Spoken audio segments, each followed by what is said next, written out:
Assalamualaikum warahmatullahi wabarakatuh. Apa kabar semua? Semoga kita selalu diberi kesehatan ya. Perkenalkan, saya Sucida Syatira dan teman saya Rafika. Kami mahasiswa pendidikan ekonomi konsentrasi akuntansi dari Universitas Islam Negeri Sultan Syarif Kasim Riau. Di sini kami akan menjelaskan mengenai sistem pemrosesan akuntansi. Nah, sebagai uang parkir sebelum lanjut, cukup di like dan di subscribe ya.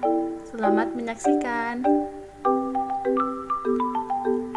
Pertama, mengenai sistem informasi akuntansi atau CIA dan organisasi bisnis.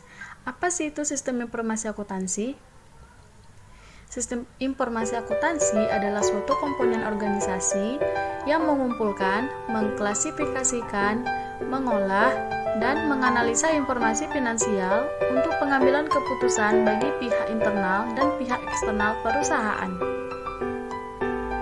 Akuntansi sendiri sebenarnya adalah sebuah sistem informasi.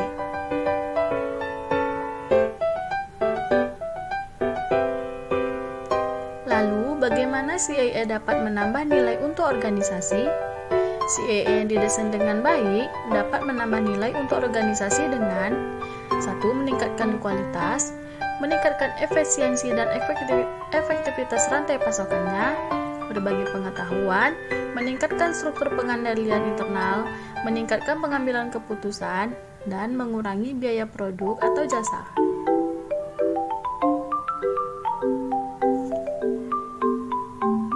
Operasi suatu sistem akuntansi meliputi 3 tahapan, yaitu pertama, harus mengenal dokumen bukti transaksi yang digunakan oleh perusahaan, baik mengenai jumlah fisik maupun jumlah rupiah, serta data penting lainnya yang berkaitan. 2. Harus mengelompokkan dan mencatat data yang tercantum dalam bukti dokumen transaksi ke dalam catatan akuntansi. Dan yang ketiga, harus meringkas informasi yang tercantum dalam catatan akuntansi menjadi laporan-laporan untuk manajemen dan pihak-pihak lain yang berkepentingan. Adapun fungsi penting yang dibentuk sistem informasi akuntansi pada sebuah organisasi antara lain: 1. Mengumpulkan dan menyimpan data tentang aktivitas dan transaksi. 2. Memproses data menjadi informasi yang dapat digunakan dalam proses pengambilan keputusan. Dan yang ketiga, melakukan kontrol secara tepat terhadap asal organisasi.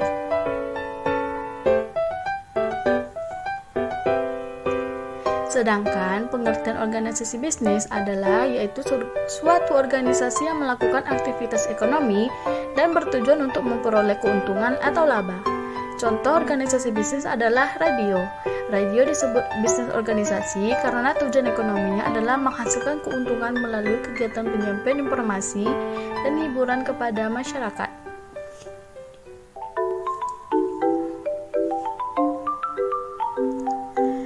Selanjutnya mengenai proses bisnis. Proses bisnis adalah serangkaian tugas yang paling berhubungan yang melibatkan data unit organisasi dan dalam suatu urutan waktu yang logis. Proses bisnis ini dipacu oleh kejadian ekonomi. Adapun pengelompokannya yaitu 1. Logistik penjualan inbound seperti persediaan dan pengendalian. 2. Logistik penjualan outbound seperti penjualan dan pengiriman pesanan. 3. Operasi seperti mesin. 4. Pemasaran seperti periklanan. 5. Jasa seperti instalasi atau reparasi. Yang ke-6. Procurement seperti pembelian. Yang ke-7. Pengembangan teknologi. Yang ke-8. Organisasi dan manajemen sumber daya manusia seperti pelatihan. Dan yang ke-9. Infrastruktur perusahaan. Selanjutnya kita memasuki ke siklus pemrosesan transaksi. Nah, aktivitas perusahaan dalam suatu organisasi juga dapat dipandang dengan cara yang berbeda, yaitu dengan pendekat siklus transaksi.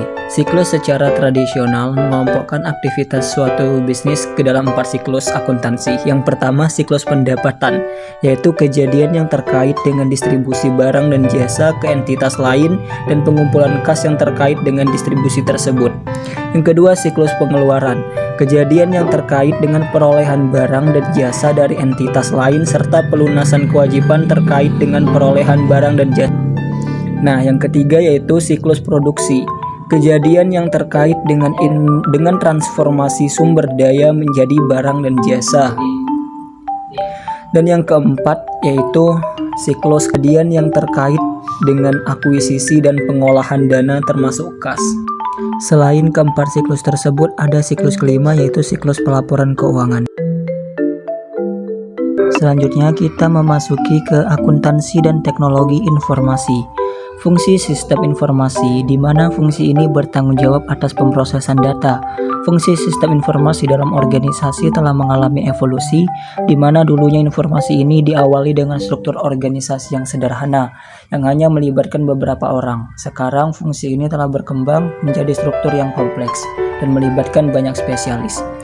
Nah, yang pertama itu ada fungsi analisis, yaitu bertugas mengidentifikasi masalah dan proyek untuk mendesain sistem yang dapat menyelesaikan masalah tersebut. Dan yang kedua ada yang namanya fungsi pemrograman, yaitu bertanggung jawab untuk mendesain, membuat kode, menguji, dan mendebug program komputer yang diperlukan untuk mengimplementasikan sistem yang telah dirancang. Dan yang ketiga yaitu fungsi technical support, yaitu bertanggung jawab atas sistem operasi, perangkat lunak, desain, pengelolaan data, dan teknologi komunikasi.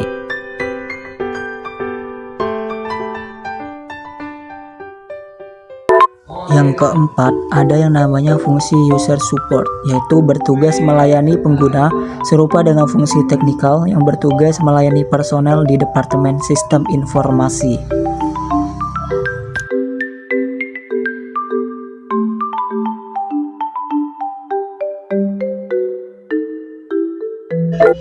Dan yang terakhir yaitu ada namanya fungsi operasi, yaitu bertanggung jawab menyiapkan data, mengoperasikan peralatan, dan memelihara sistem. Selanjutnya kita memasuki ke akuntansi dan pengembangan sistem. Istilah sistem informasi akuntansi melibatkan aktivitas pengembangan sistem.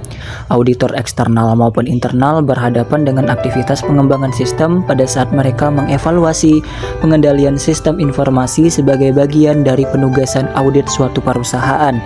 Karakteristik pengembangan sistem ini memiliki tujuan umum, yaitu untuk meningkatkan kualitas informasi, untuk meningkatkan pengendalian internal, dan untuk meminimalkan biaya jika memungkinkan.